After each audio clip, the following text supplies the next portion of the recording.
মাননীয় অধ্যক্ষ মহোদয়, আগামীকাল 21শে জুলাই এই দিনটাকে ব্যবহার করে অনেকে অনেক কিছু করে নিয়েছেন। শুধু রাজনৈতিক পদ বা সরকারি ক্ষমতা নয়, ব্যক্তিগত বিষয় সম্পত্তি, আমেরিকায় গিয়ে চোখের চিকিৎসা,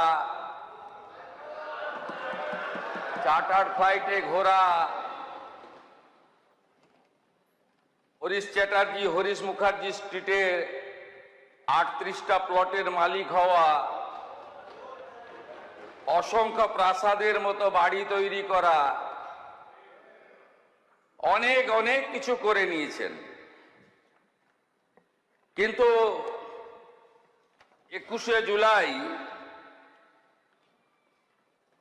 কি হয়েছিল, কেন হয়েছিল, কারা করেছিল, পশ্চিমবাংলার 11 কোটি জনতা জনার্দন এখনো জানতে পারল না। কমিশন অনেক আগে রিপোর্ট দিয়েছে। নিয়ম হলো কমিশনের রিপোর্ট পাওয়ার পরে মন্ত্রিসভাকে জ্ঞাত করে সেটা বিধানসভাতে টেবিল করা যায়, অথবা বিধানসভা না চললে জনসমক্ষে আনা যায়। যেহেতু বিধানসভা চলছে, তাই আমি অন্য কোনো প্ল্যাটফর্ম থেকে এটা করতে পারি না। বিধানসভা আমাদের কাছে মন্দির, গণতন্ত্রের সবচেয়ে বড় মন্দির। সেই বিধানসভাতে আমি এটা সচিব মহোদয়কে দিয়ে দিলাম আপনার অনুমতি নিয়ে। সেখান থেকে যারা চাইবেন অপারেটিং পার্ট চিঠি করলে ফটোকপি পেয়ে যাবেন, যা নিয়ম রয়েছে। বিচারপতি Sushanta Kumar Chatterjee commission of inquiry, স্বরাষ্ট্র রাজনৈতিক দপ্তরের বিজ্ঞপ্তি নম্বর 6256 P/44/12/11 তারিখ 4/11/2011 রাজ্য সরকার কর্তৃক গঠিত 1993 সালের 21শে জুলাই মহাকরণ অভিযানের তদন্ত। কমিশনের পর্যবেক্ষণ সুপারিশে পরে আসার আগে এই কমিশন কাদের কাদের ডেকেছিল, মোট 44 জনকে ডেকেছিল। এর মধ্যে উল্লেখযোগ্য কয়েকটি নাম আমি আপনাদের কাছে রাখছি। 1 নম্বর, লেট বুদ্ধদেব ভট্টাচার্য, প্রাক্তন মুখ্যমন্ত্রী প্রয়াত। Shri N Krishnamurthy chief secretary দিদেন, শ্রী মনীষ গুপ্ত হোম সেক্রেটারি দিদেন, Tusharkanti Talukdar commissioner of police, সব ওই সময়ের। Shri Kanwaljit Singh joint commissioner of police,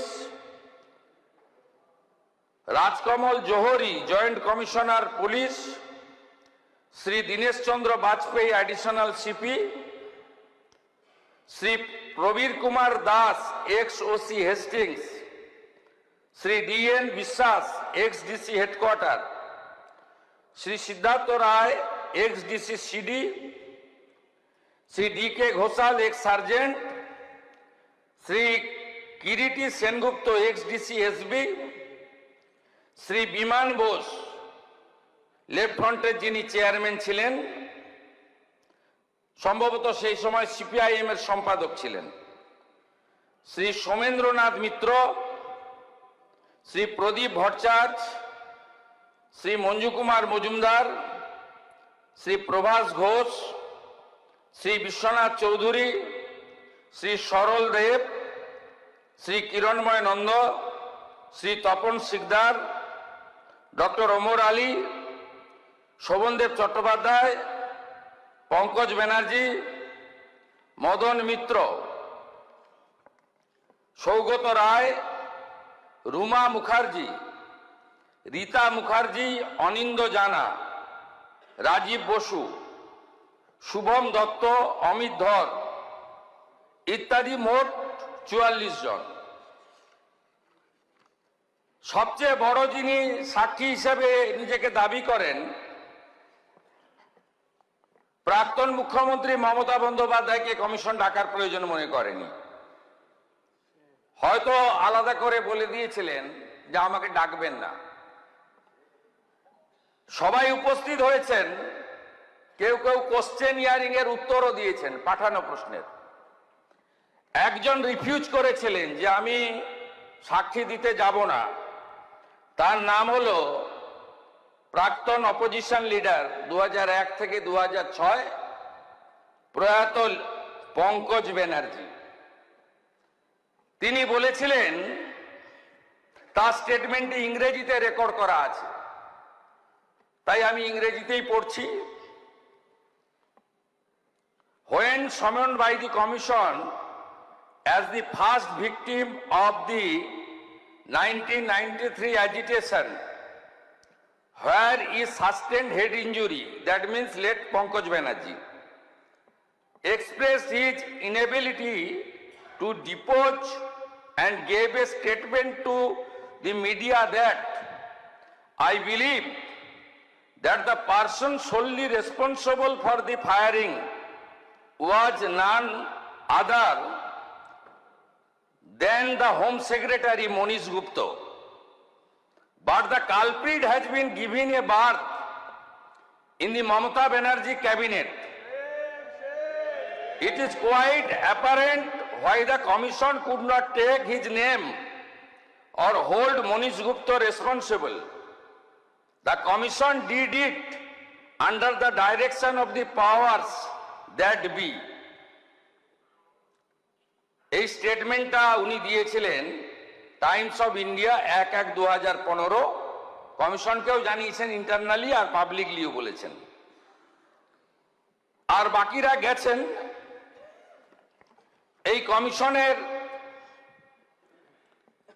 যে ইনকোয়ারি রিপোর্ট, সেই ইনকোয়ারি রিপোর্টে কমিশন যে মূল অবজারভেশনগুলো দিয়েছে, যা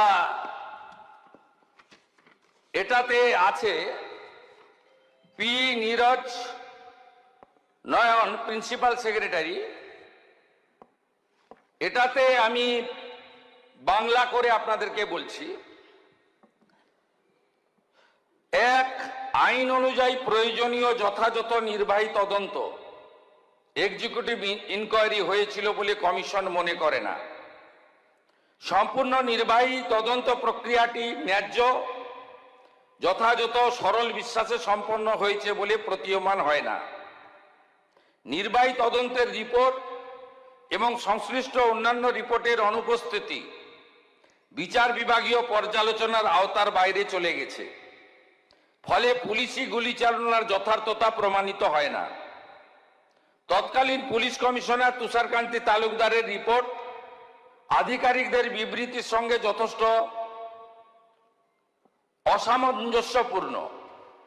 তৎকালীন পুলিশ কমিশনার প্রকাশ্যে অস্বীকার করেছেন, বিতর্কিত করেছেন এবং কার নির্দেশে পুলিশ গুলি চালানো হয়েছিল সেই প্রকৃত তথ্য প্রকাশ করতে অস্বীকার করেছেন। মহাকরণ থেকে সমস্ত প্রাসঙ্গিক নথিপত্র কেন পাওয়া যাচ্ছে না তা গ্রহণযোগ্য বলে মনে করা হয়নি। তখনকার মুখ্যমন্ত্রী কে ছিলেন, যিনি কালকে কালীঘাট তৃণমূলের কর্মসূচিতে হয়তো যাবেন। তিনি তথ্য সরবরাহ করেননি, তিনি একটাও নথি দেননি, কারণ ওনার পাওয়ার মিনিস্টার ফেঁসে যাওয়ার প্রভূত সম্ভাবনা ছিল। 5, সমস্ত জনসাধারণ, মাননীয় নেতৃবৃন্দ, সাংবাদিক ও পুলিশ আধিকারিকদের বিস্তারিত সাক্ষ্য প্রমাণ থেকে সেই সাক্ষ্যের প্রমাণ মূল্য বিচার করে কমিশন বিচক্ষণতার সঙ্গে দেখতে পেয়েছে যে রাইটার্স বিল্ডিং থেকে বহু দূরে অবস্থানরত জনতাকে নিয়ন্ত্রণ করার জন্য গুলি চালনার প্রয়োজন ছিল না। 6, রাইটার্স বিল্ডিং আক্রমণের আশঙ্কা কাল্পনিক ছিল। যেসব স্থানে গোলযোগ হয়েছিল, যেখানে গুলি চালানো হয়েছিল, তাই রাইটার্স বিল্ডিং থেকে অনেক দূরে। কমিশন সিদ্ধান্তমূলক দেখতে পেয়েছে যে Mayo Red Road, Dorina crossing, metro সিনেমার সামনে এসপ্লানেড রোতে যে গুলি চালনা হয়েছিল তার সবকটি ছিল অপ্রয়োজনীয়, উস্কানিবিহীন এবং অযৌক্তিক। এগুলো কমিশন পরপর অবজারভেশন দিয়ে গেছে। এবারে রেকমেন্ডেশন পার্টটা আমি আপনাদেরকে বলছি, বাকি সমূহ তথ্য এখানে আছে আপনার রিপোর্টে। কমিশনের সুপারিশ, রাইটার্স বিল্ডিং এ কিভাবে প্রয়োজনীয় গুরুত্বপূর্ণ নথিপত্র সংরক্ষণ করতে পারছে না সে বিষয়ে কার্যকর ব্যবস্থা গ্রহণ করা রাজ্য সরকারের দায়িত্ব। রাজ্য সরকার সে দায়িত্ব পালন করেনি, তখন সিপিএম ছিল না, তখন তৃণমূল কংগ্রেসেরই সরকার ছিল। রাইটার্স বিল্ডিং এ প্রয়োজনীয় নথিপত্র সংরক্ষণ না করার দায়িত্ব চিহ্নিত করার জন্য যথাযথ প্রকৃত সরল বিশ্বাসে আইনসঙ্গত পদক্ষেপ শুরু করা উচিত। 2026 সালের নির্বাচনের আগে পর্যন্ত এ বিষয়ে কালকে যারা ভাষণ দেবেন তাদের ভূমিকা নেতিবাচক ছিল, উদাসীন ছিল। ভবিষ্যতে অনুরূপ দুর্ঘটনা এড়াতে রাইটার্স বিল্ডিং এ অবস্থিত রাজ্য সরকারের সদর দপ্তরে ও লালবাজারে পুলিশ দপ্তরে নথিপত্র হারিয়ে যাওয়ার কারণ সম্পর্কে যথাযথ তদন্ত করা উচিত। এক্ষেত্রেও আপনারা আপনাদের দায়িত্ব পালন করেননি। যে সমস্ত ভুক্তভোগী মারা গেছেন, যে সমস্ত ভুক্তভোগী আহত হয়েছেন, তারা ক্ষতিপূরণ পাওয়ার যোগ্য, কারণ তারা একটি আন্দোলনে অংশগ্রহণ করার জন্য কষ্ট ভোগ করেছেন। মৃত ভুক্তভোগীদের শহীদ হিসেবে গণ্য করা উচিত এবং এদেরকে শহীদ হিসেবে গণ্য করার রেকমেন্ডেশন করেছেন।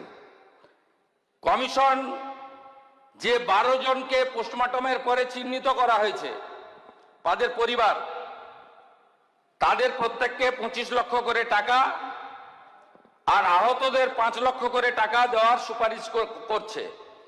কি করেছেন আপনারা? আপনারা মৃতদের দিয়েছেন 2 লক্ষ করে টাকা আর আহতদের দিয়েছেন 15,000 করে টাকা। লজ্জা লাগে না?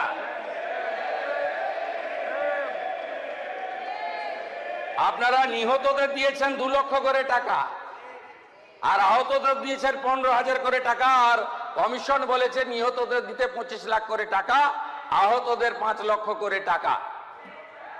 এরপরেও আপনারা এইসব করেন।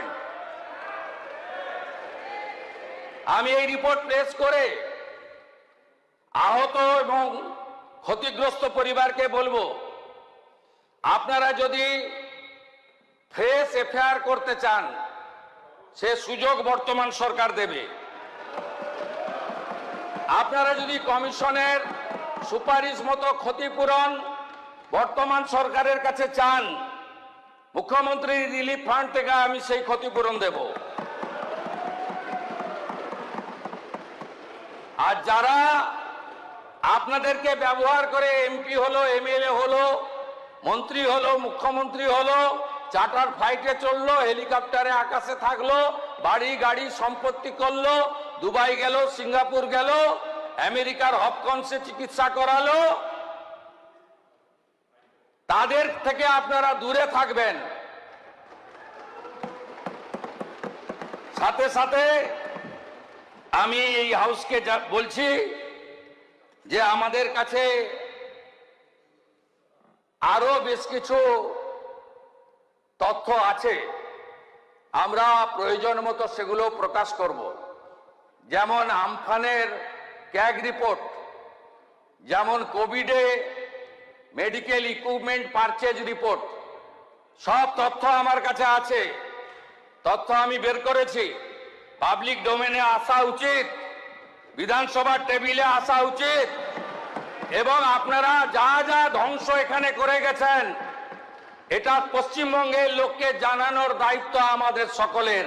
আমরা সে কাজটা করব এবং আমি আরেকবার 21শে জুলাই আন্দোলনে যারা দেহ রেখেছেন, মারা গেছেন, তাদের বিদেহী আত্মাকে প্রণাম করে, আহতদের প্রতি সমবেদনা জ্ঞাপন করে, আর দোষী খুনি তাদের বিরুদ্ধে ব্যবস্থা নেওয়ার জন্য আপনাদের আবেদনকে মর্যাদা দেওয়ার অঙ্গীকার করে আমার কথা শেষ করলাম।